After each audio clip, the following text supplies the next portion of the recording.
அதான் mister Gold. தரத்திலையும் அளவுலையும் நோ காம்ப்ரமைஸ். மிஸ்டர் கோல்ட் 100% கடல் எண்ணெய்.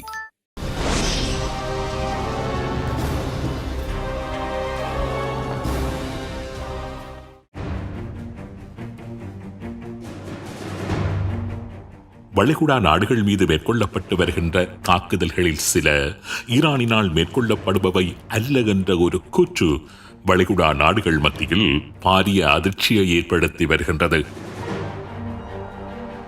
வளைகுடா நாடுகள் சிலவற்றில் மேற்கொள்ளப்பட்டு வருகின்ற ஒரு சில தாக்குதல்கள் ஈரானின் பெயரில் வேறு யாரோ செய்வதாக எழுப்பப்பட்டு வருகின்ற சந்தேகங்கள், குற்றச்சாட்டுக்கள் வளைகுடாவின் போர்ச்சமன்பாடுகளில் பாரிய மாற்றத்தை ஏற்படுத்தக்கூடியவை என்று கூறப்படுகின்றது. சவுதி அரேபியாவுக்கான ஈரானிய தூதுவர் அலிரிசா இனாயாத்தி சர்வதேச ஊடகமான ராய்ட்டர்ஸுக்கு நேற்றிரவு வழங்கியிருந்த சபையில் சவுதி அரேபியாவின் எண்ணெய் வயல்கள் மற்றும் எண்ணெய் சுத்திகரிக்கும் நிலையங்கள் மீது மேற்கொள்ளப்பட்ட தாக்குதல்கள் ஈரானினால் மேற்கொள்ளப்படவில்லை என்று தெரிவித்திருந்தார். ஈரான் தாக்குதல்களை மேற்கொள்வதானால் அதனை பகிரங்கமாக கூறிவிட்டேதான் மேற்கொள்ளும்.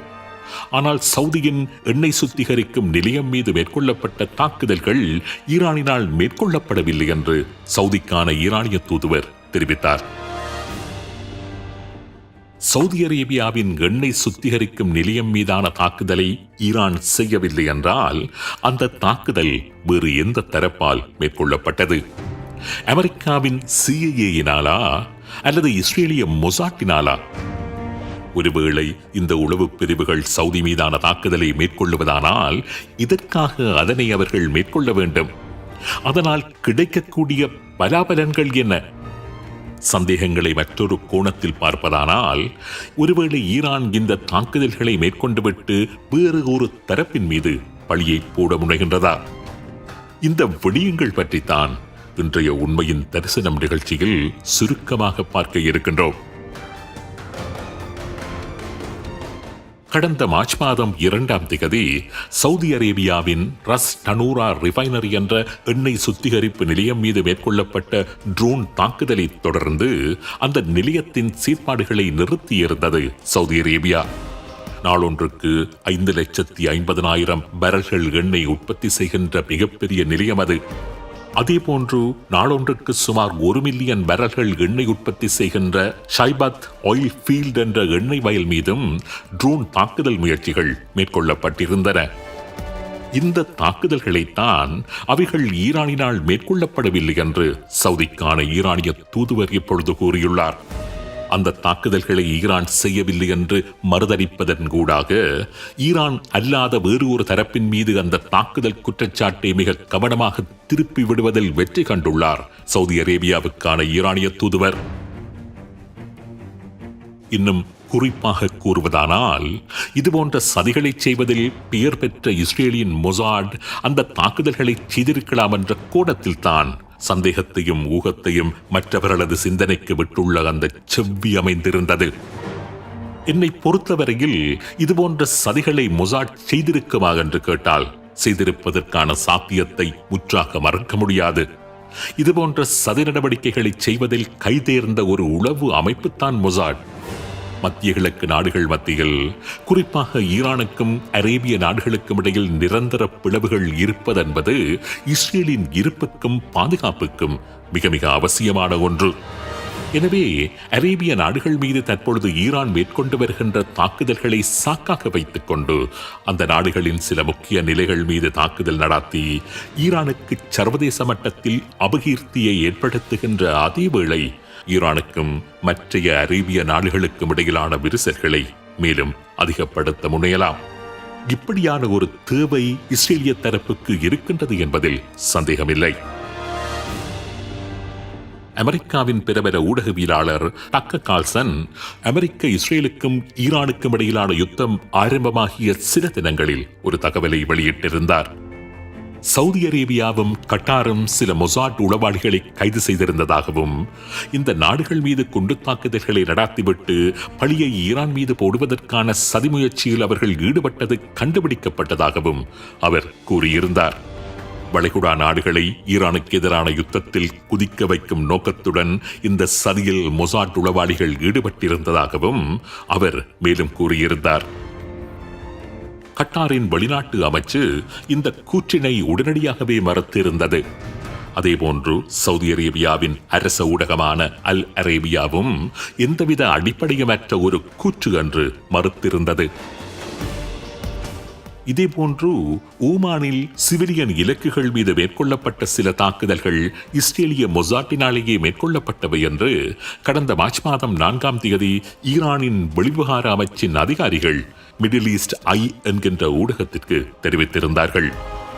அதேபோன்று வளைகுடா நாடுகள் மீது மேற்கொள்ளப்பட்டு வருகின்ற தாக்குதல்களில் பல தாக்குதல்கள் ஈரானினால் மேற்கொள்ளப்பட்டு வருகின்ற தாக்குதல்கள் அல்ல என்றும் அவைகள் இஸ்ரேலிய உளவுப் பிரிவினரால் மேற்கொள்ளப்பட்டு வருகின்ற சதிகள் என்றும் பல ஈரானிய அதிகாரிகள் ஊடகங்களுக்கு கூறி வருகின்றார்கள்.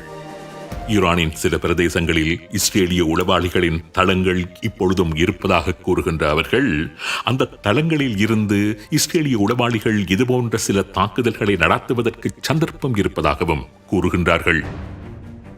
சவுதி அரேபியா மீதும் மற்றைய வளைகுடா நாடுகள் மீதும் மேற்கொள்ளப்பட்டு வருகின்ற எல்லா தாக்குதல்களுமே ஈரானினால் மேற்கொள்ளப்பட்ட தாக்குதல்களாக இருக்க முடியாது என்று சந்தேகிப்பதற்கு நிறைய காரணிகள் இருப்பதாக சவுதி அரேபியாவின் பிரபல அரசியல்வாதியும் Islamic world educational scientific and cultural ஆர்கனைசேஷனின் தலைவருமான அப்துல்லா சிக் அல் துவஜ்ரி தெரிவித்துள்ளார்.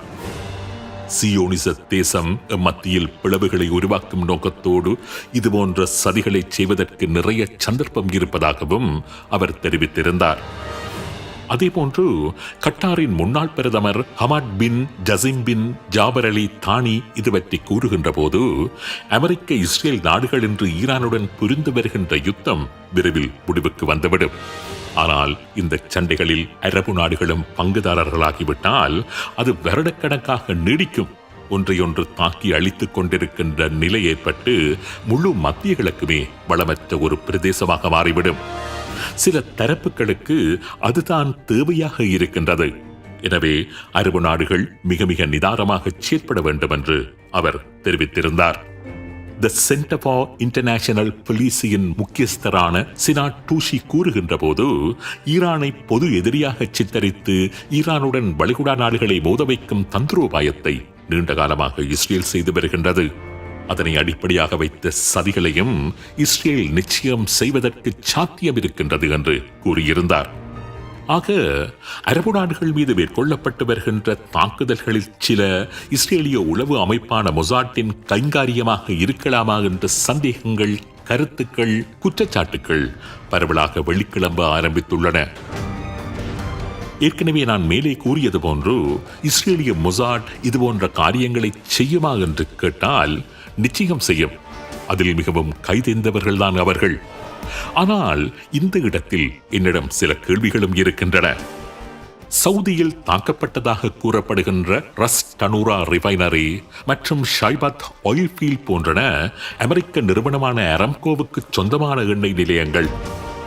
அமெரிக்க நிறுவனங்கள் மீது இதுபோன்ற தாக்குதல்களை இஸ்ரேல் நடத்தி இருக்குமா? ஐக்கிய அரபு அமீரகத்திற்கும் சவுதி அரேபியாவுக்கும் இடையில் எல்லையில் இருக்கின்ற ஷைபாத் ஆயில் ஃபீல்ட் மீது கடந்த 8ஆம் திகதி ஒரு ட்ரோனும், 9ஆம் திகதி 9 ட்ரோன்களும், 12ஆம் திகதி 3 ட்ரோன்களும் தாக்குதல் நடத்தியிருந்தன. சவுதி அரேபியாவில் இருக்கும் ஒரு அமெரிக்க எண்ணெய் நிறுவனத்தின் மீது இத்தனை தாக்குதல்களை இஸ்ரேலிய மொசாட்டினால் தொடர்ச்சியாக செய்வதற்கு சாத்தியம் இருக்கின்றதா? இஸ்ரேல் அப்படி செய்கின்ற போது மத்திய கிழக்கின் மீது தனது கண்களை அகல விரித்து பார்த்துக் கொண்டிருக்கின்ற அமெரிக்காவின் கண்களுக்கு அவை தெரியாமல் இருக்குமா? அயத்துல்லா கமேனி கொல்லப்பட்டதன் பின்னர் ஈரானின் படைத்துறை தலைமைக்கும் பிராந்திய தளபதிகளுக்கும் இடையிலான தொடர்புகள் முற்றாக துண்டிக்கப்பட்டு விட்டதாகவும் பல தாக்குதல்கள் மேலிட உத்தரவில்லாமலேயே ஈரானிய இஸ்லாமிய புரட்சிகர படையின் பிராந்திய தளபதிகளால் மேற்கொள்ளப்பட்டு வருவதாகவும் ஈரானின் வெளிவிவகார அமைச்சர் கூறியிருந்தார். மத்திய கிழக்கு நாடுகள் மீது இனிமேல் தாக்குதல்கள் நடத்தப்பட மாட்டாது என்று ஈரானின் ஜனாதிபதி பகிரங்கமாக தெரிவித்த மறு நிமிடமே ஈரானின் இஸ்லாமிய புரட்சிகர பாதுகாப்பு படை கட்டார் மீதும் வேறு பல மத்திய கிழக்கு நாடுகள் மீதும் கடுமையான தாக்குதல்களை ஆரம்பித்திருந்தார்கள். அப்படியிருக்க இஸ்லாமிய புரட்சிகர படை மேற்கொண்டு வருகின்ற தாக்குதல்களின் பள்ளி இஸ்ரேலின் உளவுப் பிரிவு மீது போடப்படுவதற்கான சாத்தியத்தையும் இலகுவாக புறந்தள்ளிவிட முடியாது. இதுவரை வளைகுடா நாடுகளின் மீது ஈரான் சுமார் 2000 ஏவுகணை மற்றும் ட்ரோன் தாக்குதல்களை நடத்தியிருக்கின்றது. இன்று கூட துபாய் சர்வதேச விமான நிலையம் மீதும் ஃபுஜாரியா தொழிற்பேட்டை மீதும் ஈரான் தாக்குதல் நடத்தியிருக்கின்றது. வளைகுடா நாடுகளில் உள்ள அமெரிக்க இலக்குகளை மாத்திரமல்ல, அதனது உட்கட்டுமானங்கள், பொருளாதார இலக்குகள் மீதும் ஈரான் மிக கடுமையாக தாக்கிக் கொண்டிருக்கின்றது. அப்படியான தாக்குதல்களை தொடர்ந்து ஈரான் மேற்கொள்ளும் என்றும் ஈரானின் புதிய சுப்ரீம் லீடரான முஜ்தபா கமேனி பகிரங்கமாக தெரிவித்தும் இருக்கின்றார். ஆக மத்திய கிழக்கு நாடுகள் மீது ஈரானினால் மேற்கொள்ளப்பட்டதாக கூறப்படுகின்ற 2000க்கும் அதிகமான தாக்குதல்களில் எதுவெல்லாம் ஈரானினால் ஏவப்பட்ட தாக்குதல்கள், எவையெல்லாம் ஈரானினால் மேற்கொள்ளப்படாத தாக்குதல்கள் என்று ஈரான் உத்தியோகபூர்வமாக அறிவிக்காதவரை இஸ்ரேல் மீது தாக்குதல்கள் தொடர்பாக ஈரான் சுமத்தி வருகின்ற குற்றச்சாட்டுகள் வெறும் பழி போட்டு தப்பித்துக் கொள்ள ஒரு நடவடிக்கையாகவேதான் பார்க்கப்படும்.